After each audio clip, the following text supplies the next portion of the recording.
wave, mega trends, I call them, that really makes the continent very interesting. One is massive population growth. So today we're 1.4 billion.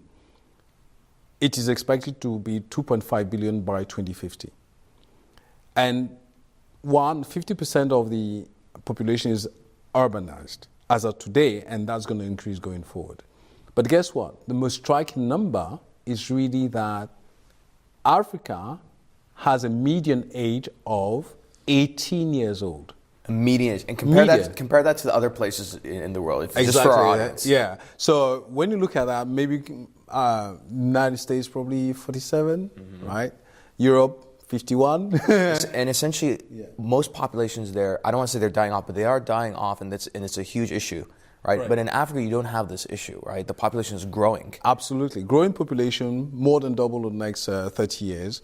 And the whole point is, the mega trend is really supported by that youth bulge. Hopefully it's not going to risk, but it's positive, right? And so all these young people need jobs, create jobs, and have jobs going forward.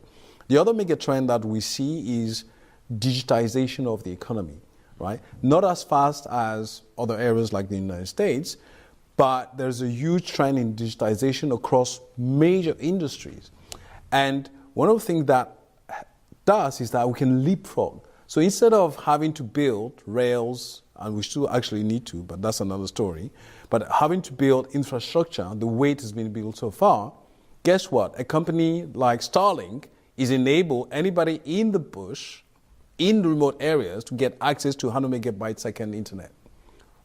Now we bring in solar energy, right? Solar powered energy. That means that in a remote area, you can have a thriving ecosystem of people who have used solar power, get data, and then start developing innovations right there and then.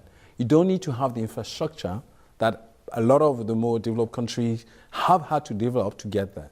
And the last point is, when you look at the fundraising, venture capital on the continent went from 1.2 billion 5 years ago to the peak at 4.6 billion.